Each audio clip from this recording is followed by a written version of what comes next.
नमस्कार, म नवराज चालिसे। दर्शकवृन्द, यति बेला आर्थिक मन्दीको प्रभाव आम नागरिकको जनजीवनमा देखा पर्न थालेको छ। आर्थिक मन्दीका प्रभावको कारणले गर्दा नागरिकको जनजीवन कष्टप्रद बन्दै गइरहेको छ। सरकारले आर्थिक विकासका कार्यक्रमहरू अगाडि बढाउन सकिरहेको छैन। स्थानीय तह, पालिका, प्रदेश र सङ्घीय सरकारको विकास निर्माणको प्रक्रिया अगाडि बढ्न सकिरहेको छैन। सरकारको विकास खर्च चाहिँ लक्ष्य अनुसार हुन सकिरहेको छैन।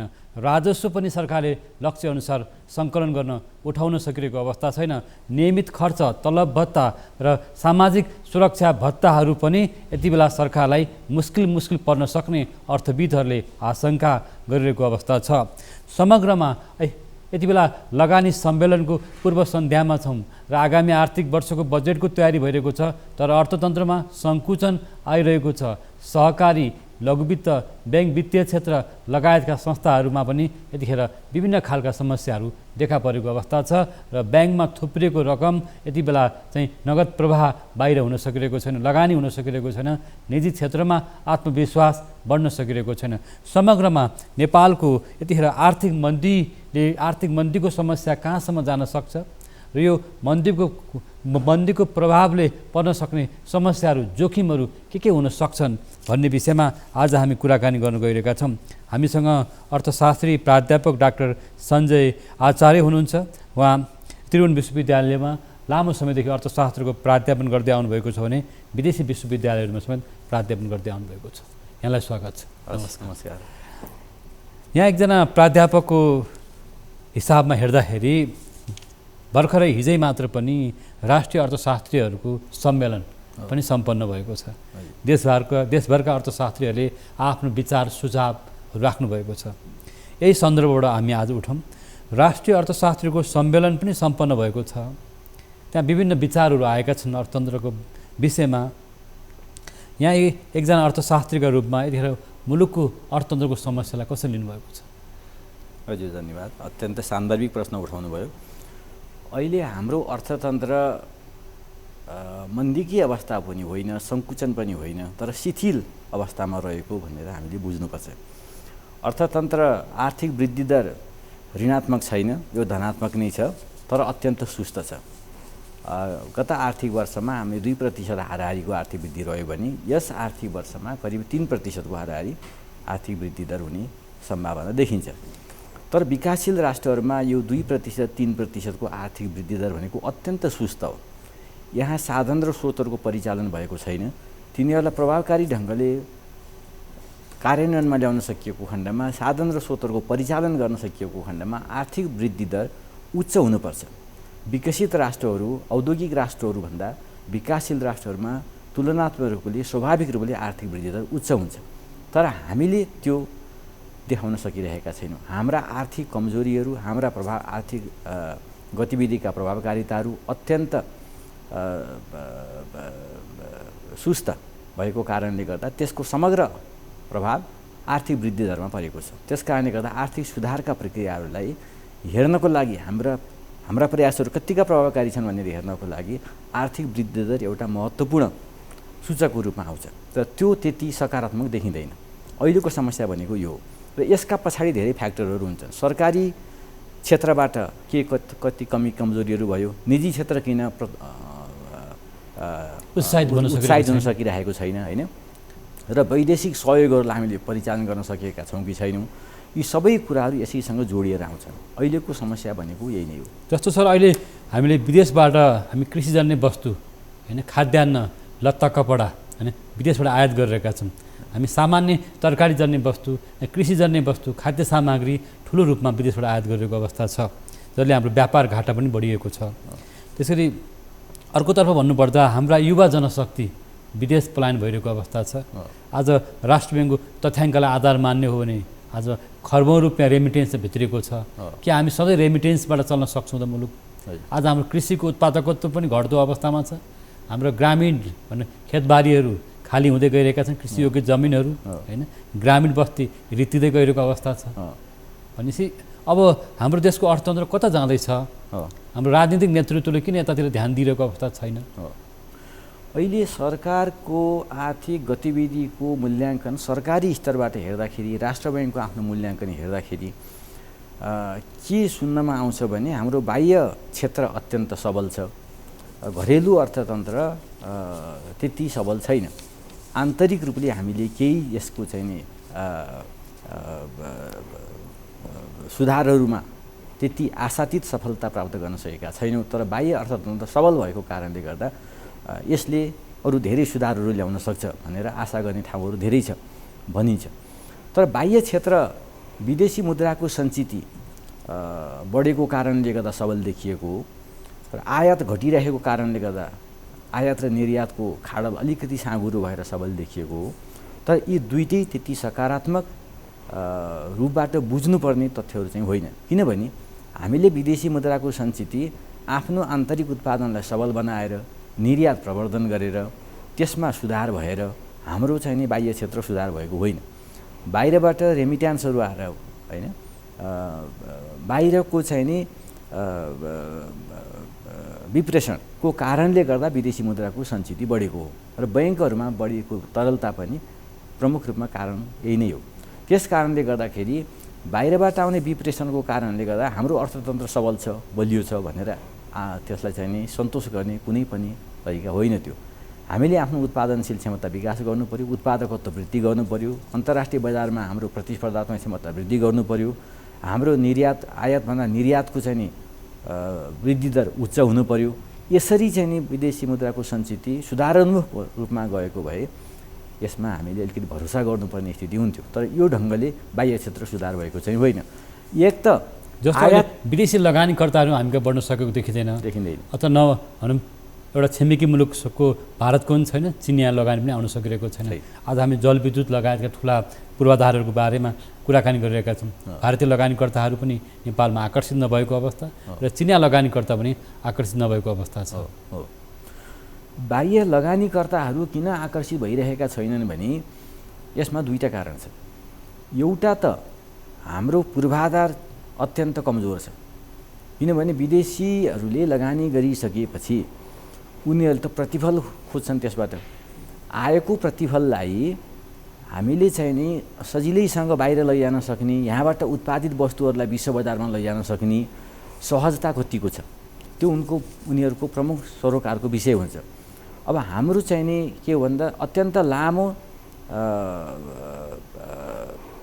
यातायातको प्रणाली मतलब चाहिँ नि ट्रान्सपोर्टेसन रुट अत्यन्त लामो छ। हामीहरूले अन्तर्राष्ट्रिय बजारमा आफ्ना वस्तुहरू पुर्याउनको लागि धेरै लामो ट्रान्सपोर्टेसन रुट चाहिँ नि पार गरी लानुपर्छ, र हाम्रो भित्र यातायातको सञ्जाल जुन छ मुलुकभित्र त्यो अत्यन्त कमसल अवस्थामा छ। त्यस कारणले गर्दाखेरि विदेशबाट कच्चा पदार्थ आयात गरेर उत्पादन स्थलमा पुर्याउनु र उत्पादित वस्तुहरू विश्व बजारमा पुर्याउने क्रममा उत्पादन केन्द्रको मात्रै कुरो भएन कि त्यो लामो यातायातको सञ्जालले चाहिँ नि पनि ठुलो भूमिका खेलेको हुन्छ। त्यसमा हामीले सुधार गर्न सकेका छैनौँ। हाम्रो चाहिँ नि अत्यन्त कमजोर जस्तो सर, जस्तो यहाँले अन्तर्राष्ट्रिय बजार पनि राम्रोसँग बुझ्नु भएको छ, विदेशमा रहेर पनि काम गर्नुभयो, यस अर्थमा पनि अन्तर्राष्ट्रिय जगतमा पनि जसरी अहिले मन्दीको लहरहरू देखिन थालेको छ, हामी जस्तो खाडी मुलुकहरूमा अथवा श्रमजन्य समस्याहरू देखिएको छ, जस्तो रसिया र युक्रेनको युद्धको कारणले गर्दा त्यसको प्रभाव पर्न थालेको छ, परिरहेको छ भन्दै गर्दाखेरि यदि भोलिको दिनमा आज विदेशबाट प्राप्त भएको रेमिटेन्स घट्ने, हाम्रा युवाहरू फर्किने अवस्था आयो, हाम्रो यहाँले भन्नुभयो हाम्रो आन्तरिक उत्पादन त हाम्रो अब चाहिँ राम्रो अवस्थामा छैन, हामी किनेर ल्याएर हामी विदेशबाट ल्याइरहेछौँ किनेर, होइन यो अवस्था छ भन्दाखेरि के त हामी कतिको जोखिममा छौँ त? हाम्रो जोखिम अत्यन्त उच्च छ, भनेको आर्थिक मन्दीको जोखिम छ। किनभने बाह्य वातावरण त अत्यन्त तरल हुन्छ, कुनै पनि अवस्थामा त्यसमा उथलपुथल आउने बित्तिकै त्यसको चाहिँ नि प्रभाव सोझै नेपाली अर्थतन्त्रमा पर्छ। यसलाई थेग्न सक्ने हाम्रो आफ्नो लचिलोपन, रेजिलियन्स भन्छौँ हामी, त्यो चाहिँ नि अत्यन्त कमजोर छ। हामीले बाह्य प्रभावहरूबाट मतलब चाहिँ नि बाह्य आर्थिक चाहिँ नि उतार चढावहरूबाट आफ्नो मुलुकलाई कति हदसम्म जोगाएर राख्न सक्छौँ भन्ने दृष्टिकोणबाट हेऱ्यो भने जोखिम चाहिँ अत्यन्त उच्च छ।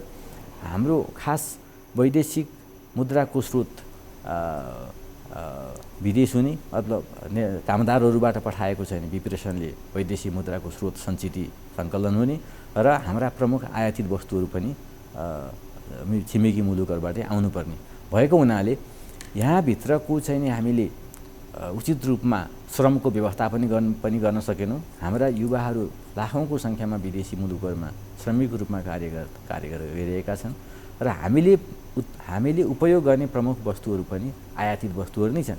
हाम्रो सम्पूर्ण मुलुकको निकासीबाट आउने विदेशी मुद्राले पेट्रोलियम पदार्थ र गाडीको मात्रै पनि आयात चाहिँ धान्न सक्दैन, त्यति जोखिम छ हामीहरू।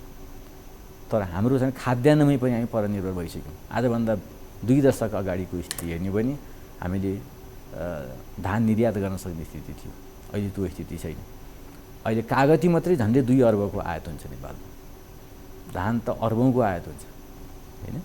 त्यस हिसाबले गर्दाखेरि हाम्रा जग्गा जमिनहरू बाँझो हुँदै जाने, श्रम शक्ति पलायन हुँदै जाने र प्रमुख खाद्यान्नको लागि पनि हामी छिमेकी मुलुकमा नै भर पर्नुपर्ने स्थितिले गर्दाखेरि यो जोखिम अत्यन्त उच्च छ र त्यो उच्च जोखिमलाई हामीले अलिकति कम गर्दै लैजाने दिशामा खासै सुधारात्मक लक्षणहरू अहिलेसम्म देखिएका छैनन्।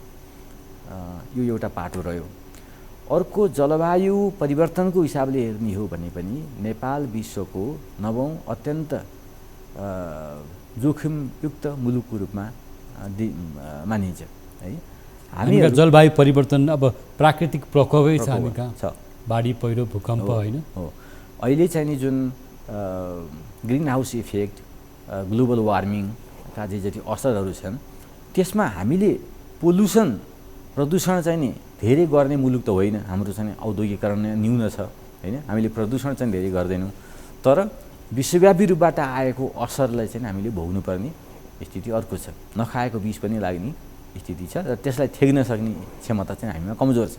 यो दुईटै पक्षबाट हेर्दाखेरि प्रमुख खाद्यान्नको पनि आयात विदेशीमा भर परेर गर्नुपर्ने र जलवायु परिवर्तनको जोखिम पनि उच्च रहेको दृष्टिकोणबाट हामीले आफ्ना आर्थिक गतिविधिहरूलाई अलिकति सकारात्मक दिशामा ल्याउन सकेनौँ भने आगामी दिनहरू झन् कष्टकर भएर जानेछन् जस्तो मलाई लाग्छ। हाम्रो अर्थतन्त्र बिग्रदै अवस्थामा जानु, यहाँले भने शिथिल अथवा सङ्कुचित हुँदै जानुको जिम्मेवार को त? नीतिगत तह अथवा राजनीतिक तह अथवा बजेट? हरेक वर्ष बजेट आउँछ, बजेट खर्च हुन सक्दैन, बजेट परिमार्जन भइरहेको छ, राजस्व लक्ष्य अनुसार उठ्न सकिरहेको छैन, आगामी आर्थिक वर्षको पनि बजेटको तयारी भइरहेको छ। यो सन्दर्भबाट कसरी हेर्नुभएको छ? यसलाई यो सङ्कटबाट मुलुकलाई बाहिर लिएर आउने सबै पक्षहरूको सामूहिक प्रयास त हुनुपर्छ, तर सरकार सबैभन्दा बढी संवेदनशील हुनुपर्छ। सरकारले सबैलाई समन्वय गर्ने त सरकारले हो नि त।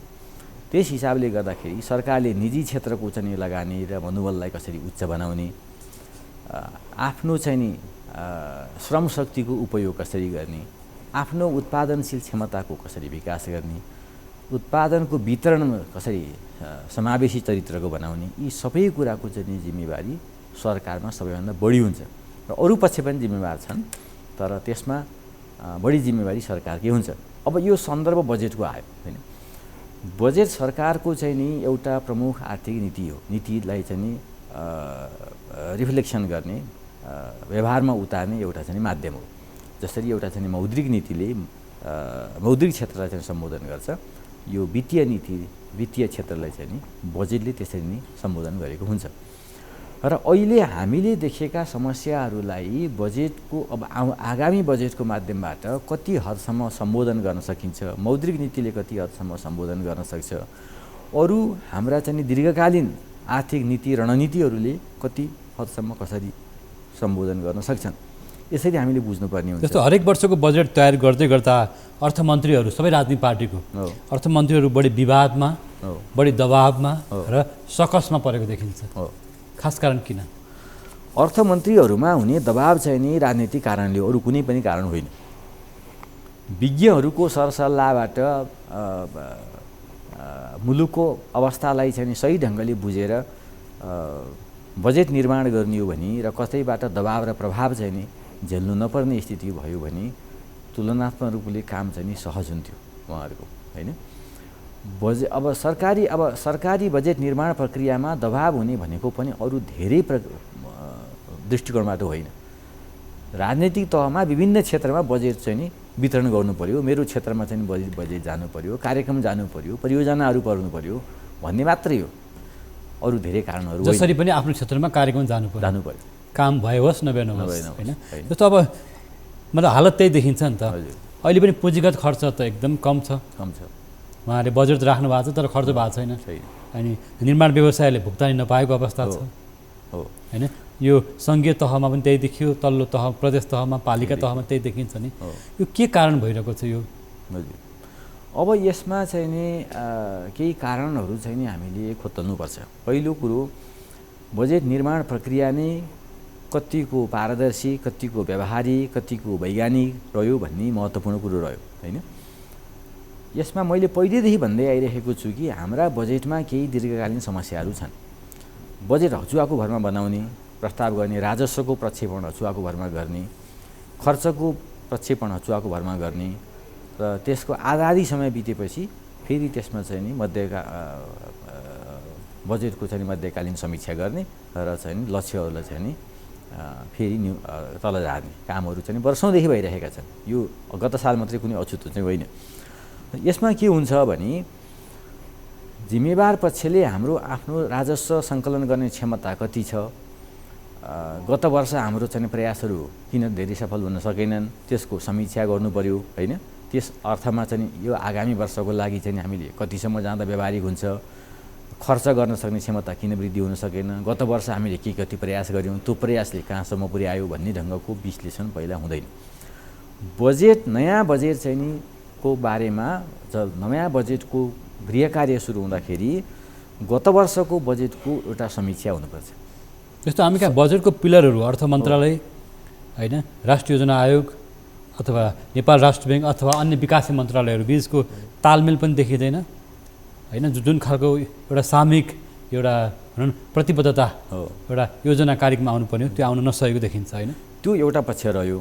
त्यो भन्दा पनि महत्त्वपूर्ण पक्ष के हो भने हामीले गत वर्ष एउटा बजेट लिएर आयौँ होइन, त्यो बजेट पूर्ण रूपले कार्यान्वयन हुन नसक्ने भएर त्यसका चाहिँ लक्ष्यहरू हामीले चाहिँ नि तल झार्यौँ अर्धवार्षिक समीक्षा गरेर होइन। त्यो तल झारिसकेपछि त्यो पनि पूर्ति हुने स्थिति छैन। यस अवस्थामा अहिले हामीले गर्नुपर्ने कुरो के हो भने संसदमा पनि विकास मन्त्रालयहरूले पनि प्रमुख रूपमा अर्थ मन्त्रालयले हाम्रो बजेट कार्यान्वयनमा हामी किन कसरी चुक्यौँ, हामीले के कति सुधार गरेका थियौँ, हाम्रा सुधारहरू कहाँनिर कसरी अपर्याप्त भए र त्यसमा कसरी सुधार गर्नु जरुरत छ भनेर पहिला त यसको समीक्षा नै गर्नु पर्यो होइन। यो समीक्षा गरेर त्यसपछि आगामी वर्षमा त्यो समीक्षाको चाहिँ नि प्रभाव चाहिँ नि गर्नु पर्यो। म यहाँ आउँछु। दर्शकवृन्द, आज हामी मुलुकको समसामयिक अर्थतन्त्रमा देखिएका समस्या र जोखिमहरूको बारेमा कुराकानी गरिरहेका छौँ। आज हामीसँग स्टुडियोमा प्राध्यापक डाक्टर सञ्जय आचार्य हुनुहुन्छ। पालो भएको छ ब्रेकको।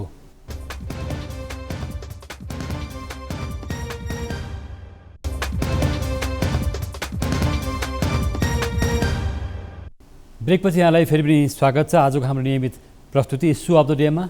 आजको इस्यु अफ द डेमा आर्थिक मन्दी अथवा अर्थतन्त्रमा देखिएका समस्या र जोखिमहरूको बारेमा र आगामी बजेटको सन्दर्भमा हामी कुराकानी गरिरहेका छौँ। हामीसँग स्टुडियोमा अर्थशास्त्री प्राध्यापक डाक्टर सञ्जय आचार्य हुनुहुन्छ। पनि यहाँलाई स्वागत छ सर।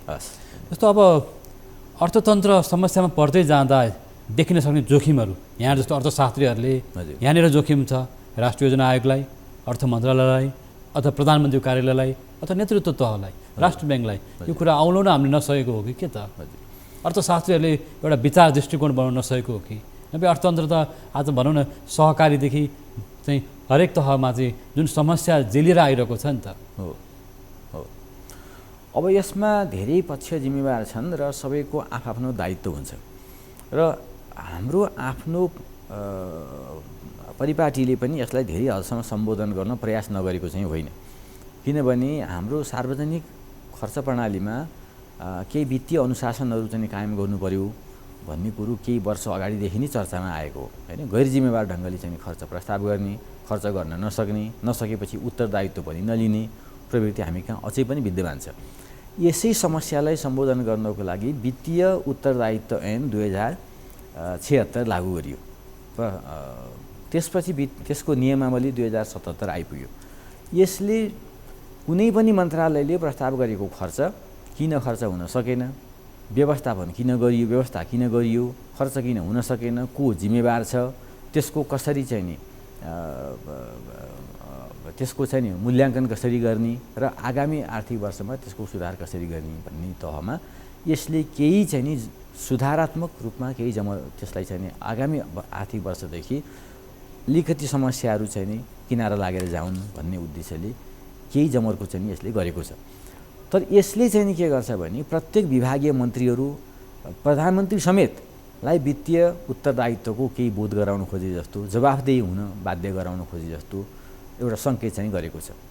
यति राम्रो प्रयास भयो तर त्यो कार्यान्वयन भएन। जस्तो आज हामी कहाँ के देखिन्छ भने प्रधानमन्त्रीको तहदेखि प्रधानमन्त्री कृषि आधुनिकीकरण कार्यक्रम होस् या विभिन्न चाहिँ भनौँ उच्च स्तरमा राखिएका विभिन्न कार्यक्रमहरू हुन्, त्यहाँ जथाभावी रूपमा खर्च वितरण गरिएको छ भन्ने कुरा आइरहेको छ। अब भ्रष्टाचार पछिल्लो दिनमा हाम्रो राजनीतिक नेतृत्वहरू विभिन्न काण्डमा होइन, अब सुन काण्ड होला, भन्सार, राजस्व छली जस्ता घटनाहरू बढिरहेको छ। एकातिर सरकारले राजस्व उठाउन सकिरहेको छैन, अर्कोतिर हाम्रो उद्योगिक व्यवसायी अथवा साना मझौला व्यवसायीले भन्सार छली भइरहेको छ, भन्सार जाँच भइरहेको छैन, विदेशबाट सामान आयो हाम्रो सामान बिक्री भएन भन्ने कुरा गरिरहेको अवस्था छ। यसमा के भइदियो भने समस्याहरू हामीले धेरै मोटामोटी बुझिसकेका छौँ होइन। बैङ्किङ क्षेत्रमा समस्या छ, सहकारीमा समस्या छ, लघुवित्तमा समस्या छन्, निजी क्षेत्र त्यति उच्च मनोबलका साथ लगानी गर्न सकिरहेको स्थिति छैन, लगानीको वातावरण चाहिँ हामीले सोचे जस्तो सुधारिएर गएको छैन। हुन त ब्याज दर अब एकल अङ्कमा झरेको छ होइन, लगानीको ब्याज दर, तैपनि ब्याज दर मात्रै एउटा कारण त होइन रहेछ। अरू विभिन्न दृष्टिकोणले पनि निजी क्षेत्रले उत्साहित भएर लगानी गर्न नसकेको स्थिति चाहिँ हामी कहाँ देखिन्छ। निजी क्षेत्र त्रसित हुनु कारण के त? आशंका के हो? निजी क्षेत्रको ठुला उद्योगिक व्यवसायले लगानी गरेको देखिँदैन, व्यापार ट्रेडिङ गरेको देखिन्छ केही मात्रामा, केही मात्रामा क्यापिटल फ्लाइट भइरहेको छ, पुँजी पलायन भइरहेको छ भन्ने आइरहेको छ होइन। उहाँहरूमा आशंका के हो ठुला व्यवसायहरूमा, अथवा भनौँ न निजी क्षेत्रको आशंका के त? निजी क्षेत्रको आशंका भन्दा पनि निजी क्षेत्रले राज्य सरकारबाट जे जति कुरो आशा गरिरहेको थियो हामीले त्यसलाई उचित ढङ्गले सम्बोधन गर्न नसकेको हो जस्तो लाग्छ मलाई। धेरै पहिलेदेखि नै उठाइरहेको छ। निजी सरकारले उद्योग र व्यापारलाई फरक दृष्टिकोणले हेर्नु पर्यो, उद्योगलाई प्रोत्साहन गर्नु पर्यो, उद्योगमा जाने चाहिँ नि बैङ्कको कर्जाहरूमा चाहिँ केही सहुलियतपूर्ण ऋणहरू हुनु पर्यो, व्यापार क्षेत्रलाई चाहिँ नि त्यो किसिमको सहुलियत जरुरत छैन। हामीले पहिला आफ्नो औद्योगिक पृष्ठभूमि आधारशिला नै बनाउनु पर्यो नि। त्यस हिसाबले गर्दाखेरि उद्योग क्षेत्रलाई हेर्ने दृष्टिकोण सरकारको फरक होस् भन्ने एउटा पक्ष हो निजी क्षेत्रको। अर्को, निजी क्षेत्रमा उद्यम गर्नको लागि सरकारका नीति नियम निर्देशन नियमावलीहरू अत्यन्त विभिन्न तहमा धेरै झन्झटिलो प्रक्रिया पार गरेर चाहिँ नि जानुपर्ने स्थिति भनेर निजी क्षेत्रले औँल्याइरहेको छ। 18-20वटा ऐन कानुनहरू आकर्षित हुन्छन् कुनै पनि नयाँ उद्योगहरू सञ्चालन गर्नको लागि होइन। भन्दाखेरि विदेशी लगानीकर्तालाई सबै सुविधाहरू एउटै विन्डोबाट, एउटै चाहिँ नि द्वारबाट चाहिँ नि प्रदान गर्न सकिन्छ। उनीहरूको चाहिँ लगानीलाई प्रोत्साहित गर्नको लागि सरकारले सुविधाहरू यसरी प्रदान गर्छ भनिन्छ र त्यो सुविधाहरू हामीले हाम्रा आफ्ना आन्तरिक लगानीकर्ताहरूलाई पनि प्रदान गरिन्छ भनिन्छ। तर भने पनि निजी क्षेत्रले त्यो सहजता महसुस गर्न सकिरहेको स्थिति छैन भन्ने अर्को पक्ष छ। ब्याज दर त धेरै समयसम्मको उनीहरूको आग्रहपछि आवश्यकताले पनि निजी क्षेत्र पनि हामी कहाँ एउटा अनौपचारिक अर्थतन्त्रमा रमाइरहेको छ, सिस्टमभन्दा बाहिर जान खोज्छ, कर राजस्व छली गर्न खोज्छ भन्ने सरकारी पक्षको एउटा आरोप आशंका छ। त्यो स्वाभाविक रूपले कुनै न कुनै हदसम्म त होला, किनभने अब करको दायराभन्दा बाहिर परेपछि केही न केही चाहिँ फाइदा लाभहरू चाहिँ हुने नै भयो होइन। तर निजी क्षेत्रले यो नै खोजेको हो भनेर सरकारले त्यसरी प्रष्ट रूपबाट चाहिँ नि भन्न मिल्ला जस्तो मलाई चाहिँ लाग्दैन होइन। त्यो मानवीय स्वभावहरू होला, कसैको करको दायराभन्दा बाहिर पर्न पाए मलाई कुनै सरकारले केही समयको लागि चाहिँ नि कर छुटका प्रावधानहरू दियो भने सहज होला भन्ने जसले पनि चाहन्छ। तर त्यही नै प्रमुख कारण भयो, निजी क्षेत्रले त्यही नपाएको कारणले गर्दाखेरि सहयोग गरेन भनेर निष्कर्ष निकाल्नु पर्ने स्थिति चाहिँ मलाई होला जस्तो मलाई लाग्दैन। जस्तो विगतमा पनि माओवादी सरकारको नेतृत्वमै माओवादी चाहिँ भनौँ धारका अर्थमन्त्री विवादमा पर्नुभयो बजेटको टाइममा होइन। यसपटक पनि माओवादी नेतृत्वको सरकार छ, अर्थमन्त्री वर्षमान पुन हुनुहुन्छ। हजुर यसरी हरेक वर्षको बजेटमा लुछाचुडी धिनाझम्टीहरू भइरहने र अर्थमन्त्रीहरू आफै विवादमा तानिने खास कारण के हो त? यसपटकको अर्थमन्त्रीले कसरी काम गर्नु पर्ला? अर्थमन्त्रीले अहिले हाम्रो मुलुकले भोगिरहेको आर्थिक शिथिलताको अवस्थालाई सही किसिमसँग बुझ्नु पर्यो र सरकारले एउटा उत्प्रेरकको काम गर्ने हो। हाम्रो चाहिँ नि अर्थतन्त्रमा निजी क्षेत्रले उत्पादनको हिसाबले 80% र रोजगारीको हिसाबले 85% योगदान गर्छ। त्यस कारणले निजी क्षेत्रको मनोबल उच्च नभइकन यो आर्थिक सुधारका कार्यक्रमहरू अगाडि बढ्न सक्दैन। त्यस हिसाबले गर्दाखेरि निजी क्षेत्रलाई चाहिँ नि उनीहरूको मनोबल उठाउने किसिम पक्षमा सरकारले कहाँनिर के कति सहयोग गर्नु पर्यो भन्नेमा सरकार अलिकति बढी संवेदनशील भएर आउनु पर्यो। अघि हामीले छलफल गर्दै थियौँ, जस्तो हाम्रो नीतिहरू स्पष्ट छैन। हामी आर्थिक उदारीकरण भनिरहेका छौँ, औद्योगिक पुँजीवाद भनिरहेका छौँ, अथवा आत्मनिर्भर अर्थतन्त्र भनिरहेका छौँ, होइन, अथवा समाजवाद उन्मुख अर्थतन्त्र भनिरहेका छौँ। यी विभिन्न खालको यो हरेक राजनीतिक नेतृत्वहरूले फरक फरक वादहरू अगाडि सार्दै जाँदा त्यस कारणले पनि त निजी क्षेत्र अन्यलमा परेको, दुविधामा परेको हुनसक्छ नि त। विभिन्न राजनीतिक दलहरूले चाहिँ नि अर्थ राजनीतिलाई फरक ढङ्गले बुझेको, विभिन्न किसिमका वादहरूमा चाहिँ नि आकर्षित भएको र निजी क्षेत्र चाहिँ नि कन्फ्युज भएको भन्ने केही हदसम्म त होला, तर त्यसले त्यति ठुलो प्रभाव पारे जस्तो मलाई लाग्दैन। नेपालका सबै राजनीतिक दलहरू चाहिँ नि आफूलाई समाजवादी नै भन्छन्, प्रमुख राजनीतिक दलहरू, होइन। त्यस कारणले गर्दाखेरि त्यो भए पनि समाजवाद उन्मुख हो, तर हाम्रो अर्थव्यवस्था भनेको मिश्रित चरित्रकै हो। खालि चाहिँ नि अब सार्वजनिक क्षेत्रलाई चाहिँ नि अलिकति कसरी जिम्मेवार बनाएर लैजाने, समावेशी चरित्रको चाहिँ नि कसरी अर्थतन्त्र बनाउने, होइन। राज्य र सरकारले विभिन्न चाहिँ नि तह तबकाका चाहिँ नि अब अलिकति सीमान्तकृत समुदायलाई कसरी हितलाई कसरी सम्बोधन गर्ने भन्ने पक्ष रह्यो। त्यस अर्थमा अलिकति समाजवाद उन्मुख भन्न खोजिएको होला। तर हामीले चाहिँ नि समाजवादको दृष्टिकोणबाट मतलब हाम्रो चाहिँ नि अर्थतन्त्रको चरित्रलाई बढी चाहिँ नि सरकारी क्षेत्रको चाहिँ नि भूमिकामा चाहिँ नि बढोत्तरी गर्दै लैरहेको स्थिति चाहिँ छैन। सरकारले यति बेला नयाँ चाहिँ एउटा राजनीतिक समीकरण बदलिएको छ, होइन। पुष्पकमल दाहाल प्रचण्ड नेतृत्वको सरकार रहेको अवस्था छ, सुशासन कायम गर्ने भन्ने उहाँहरूको प्रतिबद्धता आइरहेको छ। यति भन्दै गर्दा तर आज पनि चाहिँ भ्रष्टाचारजन्य घटनाहरू बढिरहेको अवस्था छ, अनौपचारिक अर्थतन्त्र बढेको अवस्था छ र आज पनि सीमावर्ती नाकाहरूबाट भन्सार, छली, हुन्डी लगायतको कारोबार हामी कहाँ बढेको देखिन्छ। सुनकाण्डमा राजनीतिक नेतृत्वहरू जोडिएको देखिन्छ भने खोइ त सुशासन कहाँ छ त? अरू समस्याहरू त हाम्रा सनातन समस्या हुन्, जस्तो चाहिँ नि अब आर्थिक वृद्धि दर न्यून हुनु, बेरोजगारी बढ्नु, अनि त्यसपछि जनताले आशा गरे अनुसार सार्वजनिक क्षेत्रको चाहिँ नि सुशासनको प्रत्याभूति चाहिँ नि आशा गरे अनुरूपको नहुनु, यी कुरा चाहिँ नि सनातन हुन्, पहिलेदेखि नै हामीले महसुस गरिरहेका कुरा हुन्। अहिले पनि सरकारको नीति, सरकारको आगामी बजेटको सिद्धान्त र प्राथमिकता हेर्ने भने धेरै नौलो पनि देखिँदैन, होइन। सरकारको चाहिँ नि आगामी आर्थिक वर्षको बजेटको सिद्धान्त हेर्ने हो भने दिगो एवं समावेशी आर्थिक वृद्धि, सार्वजनिक वित्त सन्तुलन, विनियोजन कुशलता अभिवृद्धि, सामाजिक क्षेत्रको विकास, सामाजिक न्याय, निजी क्षेत्रको लगानीलाई प्रवर्धन, सङ्घीयता र सुशासन। यो कुनै नयाँ कुरा त होइन, हामीले वर्षौँदेखि यो सुन्दै आइरहेका छौँ, होइन। अहिले सरकारको बजेटमाथिको सिद्धान्त र प्राथमिकतामा अलिकति बढी जोड दिएर नयाँपन महसुस गरेको दिगो विकास र जलवायु परिवर्तन मात्रै हो, होइन। जलवायु परिवर्तनको दृष्टिकोणबाट हामीले अलिकति बढी जोखिम महसुस गरेको स्थिति चाहिँ अहिलेको हो। नत्र भने अरू सबै समस्याहरू हामीले वर्षौँदेखि सुनिरहेका, सरकारले प्राथमिकतामा नै राखेका, अनि तर त्यसमा कुनै जनताले महसुस गर्ने ढङ्गको परिवर्तन आउन नसकेको स्थिति हो। जस्तो अहिले पनि हामी कहाँ पालिका स्तरले सङ्घीयताको पनि कुरा उठान गर्नुभयो। हजुर, सङ्घीय तहमा प्रदेश सरकारमा जुन तहबाट खर्च भइरहेको छ, लक्ष्यअनुसार खर्च हुन नसक्ने र लक्ष्यअनुसारको बजेट पनि त्यहाँ लक्षित वर्गमा नपुग्ने र पालिकाहरूलेमा पनि जसरी सुशासन कमजोर भयो होइन, भ्रष्टाचार बढ्यो भनेर जुन आज आँकडाहरू आइरहेको छ नि, यसले हाम्रो विकास त अगाडि बढ्न सक्दैन नि त। पक्कै हामी यतातिर संहिता व्यवस्थापन गर्न पनि यता निकै अप्ठ्यारो परिरहेको अवस्था छ होइन। हाम्रो आफ्नो आन्तरिक स्रोत साधनले भ्याइरहेको अवस्था छैन। अर्कोतिर हाम्रा चाहिँ व्यवस्थापन राजनीतिक प्रणालीहरू उत्पादनमुखी हुन सकिरहेको अवस्था छैन।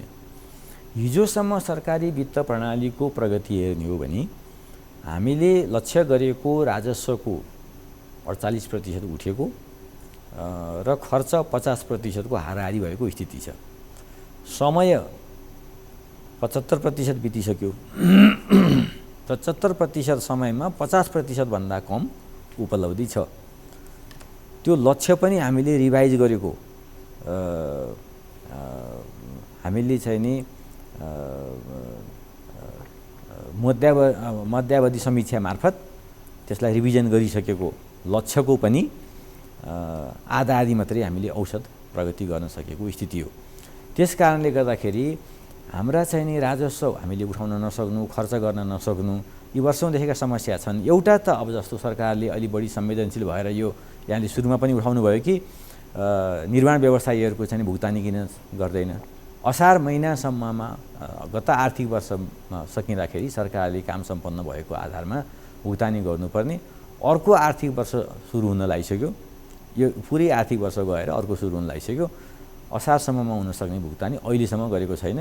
निर्माण व्यवसायी आन्दोलित हुनुपर्ने स्थिति आइसकेको छ। 40 अर्बभन्दा बढी खर्च चाहिँ सरकारले भुक्तानी गर्न सकेको छैन। यसले अलिकति सरकारको खर्च प्रणालीलाई पनि सुधार गर्ने, निर्माण व्यवसायीहरू पनि काम सम्पन्न भएपछि अलिकति उत्साहित भएर नयाँ परियोजनाहरूमा चाहिँ लगनशील भएर लाग्न सक्ने स्थिति चाहिँ देखिएन। प्रधानमन्त्रीले पनि आफै भनिसक्नु भएको छ कि निर्माण कार्यको भुक्तानी रोकिने छैन भनेर, जुन भर्खरै मकवानपुरको हेटौडामा सम्पन्न व्यवसायीहरूको निर्माण व्यवसायको साधारण सभामा भन्नुभएको छ। एकातिर प्रतिबद्धता त्यो आउँछ, तर विकासै मन्त्रालयका सचिवहरू अथवा विभागीय प्रमुखहरू के गर्ने, खर्चै छैन भनेर उहाँहरूले अनौपचारिक रूपमा बाहिर चाहिँ विभिन्न खालको वक्तव्य दिइरहनु भएको छ। खोइ त सरकारको ढुकुटीमा रकम खोइ त हो। यसले गर्दाखेरि के हुन्छ भने यो खर्चको मात्रै पाटो रहेन, यो चाहिँ राजस्वको पनि पाटो भयो। सरकारसँग राजस्व सङ्कलन नै नभएर उसले आफ्नो दायित्व पुरा गर्न नसकेको स्थिति हो जस्तो देखिन्छ यो भनाइहरूबाट। त्यस कारणले गर्दाखेरि हामीले बजेटलाई हामीले के को आधारमा चाहिँ राजस्व प्रक्षेपण गरियो, समस्या त्यहीँबाट सुरु भयो। सही ढङ्गले राजस्वको प्रक्षेपण गर्न नसकेपछि त्यही राजस्वमा टेकेर हुने खर्चको प्रक्षेपण पनि सही हुने कुरो त आएन होइन। त्यस हिसाबले गर्दाखेरि राजस्व हामीले उठाउन नसक्नु कारण के, राजस्व चुहावट, हिनामिना, अनियमितता हो कि के हो त? राजस्व सही हामीले प्रक्षेपण गरे अनुसार उठाउन नसक्नुका धेरै कारणहरू छन्। एउटा त हाम्रो आयातमुखी राजस्व हो होइन। हामीले यस आर्थिक वर्षमा त समस्या भएन, गत आर्थिक वर्षमा त विदेशी मुद्राको सञ्चिति अत्यन्त कमजोर भएर गएको कारणले गर्दा सरकारले 300 भन्दा बढी वस्तुहरूमा आयात नियन्त्रण गरेको थियो होइन। आयात नियन्त्रण गरेपछि त आयातमुखी राजस्व त कमजोर त हुने नै भयो होइन। त्यसमा बिस्तारैसँग खुकुलो बनाउँदै गएपछि आयात राजस्व सुधारोन्मुख त भयो, त्यसको असर त अहिले पनि बाँकी नै छ होइन। यस हिसाबले गर्दाखेरि आन्तरिक रूपले आर्थिक गतिविधिहरू कमजोर भएर गएपछि आन्तरिक उत्पादनबाट आउने राजस्व पनि कमजोर हुने भइहाल्यो। अब विदेशी आयातहरूबाट, बाहिरबाट आउने सामानहरूको आयातबाट हुने राजस्व पनि आयात सङ्कुचन भएपछि त्यो कमजोर हुने भइहाल्यो होइन। त्यो सँगसँगै सरकारले आफ्नो राजस्वका चुहावटका चाहिँ क्षेत्रहरूलाई सही ढङ्गले त्यसलाई चाहिँ नि निराकरण गर्न सकेको स्थिति पनि देखिएन अर्कोतिर। अनि वैदेशिक सहायता चाहिँ हामीले जति चाहिँ नि प्रोजेक्सन गर्छौँ अहिले यही आर्थिक वर्षको हेर्ने हो भने हामीले जति अनुदान आउँछ भनेर सोचेका थियौँ, हिजोको दिनसम्मको तथ्याङ्क हेर्ने हो भने त्यसको 5% मात्रै आएको छ होइन। त्यस कारणले यो राजस्वको मात्रै पनि कुरो होइन, यो खर्चको मात्रै कुरो पनि होइन, पुँजीगत खर्चको मात्रै पनि कुरो होइन, विदेशी अनुदानको पनि कुरा हो। समग्र अर्थतन्त्रै जोखिममा छ। भनेपछि हामी गम्भीर अवस्थामा छौँ भन्न मिल्छ होइन। हामी क्राइसिसमै सङ्कटमै त पुगिसकेका छैनौँ। तर हाम्रो हामी श्रीलङ्का जस्तो अवस्थामा हुन्छौँ कि हुँदैनौँ? अन्तिम एउटा प्रश्न। त्यो स्थिति त अहिले देखिँदैन, किनभने हामीसँग पर्याप्त विदेशी मुद्राको सञ्चित छ। विदेशी मुद्राको सञ्चित पनि आवश्यकताभन्दा बढी भएपछि यसले चाहिँ नि राम्रो परिणाम ल्याउँदैन भन्ने पनि पक्ष छ। हस्, यहाँको महत्त्वपूर्ण अनुभव विचारको लागि धन्यवाद यहाँलाई। हस्, धन्यवाद। अवसर दिनुभयो, आफ्ना कुराहरू राखेँ, त्यसको लागि धन्यवाद। निश्चित रूपमा आगामी आर्थिक वर्षको बजेटको तयारी भइरहेको छ र बजेट र मुलुकको समसामयिक अर्थतन्त्रको सन्दर्भका विषयमा हामी अर्थशास्त्रीहरू र अर्थविश्लेषकहरू र प्राध्यापकहरूको विचार यहाँहरू समक्ष राख्नेछौँ। यसै क्रममा आज हामीले मुलुकको समग्र अर्थतन्त्र र अर्थतन्त्रमा देखिएका जोखिमहरूको बारेमा र सरकारको आगामी बजेट र अन्य चाहिँ अर्थतन्त्रका कमी कमजोरीका बारेमा कुराकानी गऱ्यौँ। हामीसँग आज स्टुडियोमा प्राध्यापक अर्थविद डाक्टर सञ्जय आचार्य हुनुहुन्थ्यो। उहाँको महत्त्वपूर्ण समयको लागि धन्यवाद दिँदै आजको लागि यो कार्यक्रमबाट बिदा माग्छौँ। नमस्कार।